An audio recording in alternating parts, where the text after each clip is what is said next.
обучението цени себе си и живей в изобилие. Няколко неща, които да подобриш. Здравейте, вие сте Сива Грин. Последвайте ме и отидете да гледате и другите части, защото това е част 4. Така, започваме от това, че не дължите на никого нищо. Не дължите обяснение за своите ценности, за своите приоритети. Не дължите на никого обяснение. Защо и сте предприели тази крачка и как ще постъпите занапред. Другото, колкото повече казвате, независимо на кой, за вашите бъдещи намерения, знайте, че има вероятност да не се случат. Та първа точка. Не дължиш на никого обяснение за своите ценности и приоритети. Втора. Не дължиш на никого да, когато всъщност искаш да кажеш не.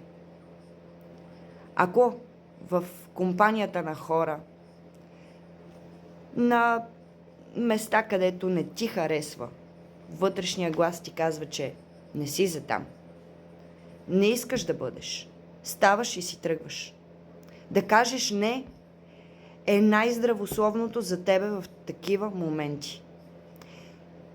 Забрани си да казваш да на неща и на хора, които не желаеш да бъдат около тебе. Това ще държи вибрацията и енергията ти високо. Няма да се чувстваш изморен и изтощен от ежедневните ти дейности, които правиш, за да угодиш на някой друг. Ти си приоритет номер 1 за себе си. Номер 3. Не дължиш на никого обяснение за връзките ти с хората до тебе. Без значение дали става дума за любовни отношения или за приятелства. Не дължиш на никого обяснение. Ако си харесал човек и искаш да е в твоята компания, то трябва да бъде. Знайте, че в този живот много често срещаме хора и влизаме в отношения и обстоятелства, които не сме завършили в минали животи. Това е тема на друго видео. Ако ви е интересно, пишете ми в коментарите, ще направим и за него. 4. Не дължиш на никого помощ да откриеш щастието си. Това го знай. Ако за това трябва да платиш със своето. Не влизай в триъгълника на Картман. Ти не си спасител.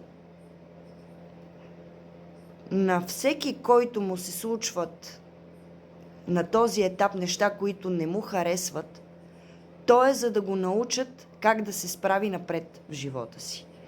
Това са неговите уроци. Ти не си спасител, ти не си Дева Мария. Ако цял живот влизаш в ролята на спасител, в един момент ти ще имаш нужда от спасение. Бъди сигурен в това. Ако вече си в такива отношения и чувстваш, че имаш нужда от спасение и сам не се справяш, телефонният номер е в биото. Можеш да ми пишеш на Viber, можеш да ми пишеш на имейл. Може да се обадите. Ако не ви се вдигне, ще ви се върне обаждане. 5. Не дължиш на никого обяснение за своите политически възгледи или за своята аполитичност. Това го включвам, защото е много актуална тема. Ако ти чувстваш, че нещо е в твоите възгледи и в твоите вибрации, а пък на всички около тебе не е, то ти си за там, не те. Не се влияй от чуждото мнение. Ти си имаш твое. Отстоявай го. Не дължиш на никого извинение. 6. Когато не съжаляваш за постъпката си и знаеш, че отново би направил същия избор. Много от нас, като си зададем въпроса какво бихме променили в миналото, всъщност колкото и тежко да е било, много от нас не биха променили нищо. евентуално някои отношения към себе си и към близките. Точно това и тези отношения, които сте искали и искате да промените в миналото, трябва да промените сега. За да живеете по-прекрасно бъдеще. Номер 7. Не дължиш на никого обяснение за това, защо искаш да инвестираш в себе си и в мечтите си. Не дължиш обяснение на хората около тебе, защо ти започваш да правиш себе си приоритет номер 1. Имай предвид, че те са свикнали ти да си на тяхно разположение постоянно. Няма да им хареса, че ти избираш себе си. В момента, в който ти избереш себе си, много е възможно да останеш и без приятели. Бъди готов за това. Много често се случва, по пътя на себепознанието и на осъзнаването, Вселената просто отсява пъплъчта, която не е за тебе. Бурена. Знаете, че до всяка ягодка се насажда един бурен, който да живее с нейната енергия. Поне един бурен. Ако не ги махаме, представете себе си и вашето съзнание за вашата градинка. За вашия град. Вие сте си министър на своите вътрешни работи. Номер 8. Не дължиш на никого приятелство, особено когато другия не показва, че го заслужава.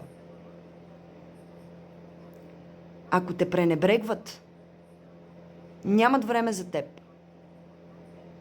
Вярвай ми, не че нямат, не искат да имат.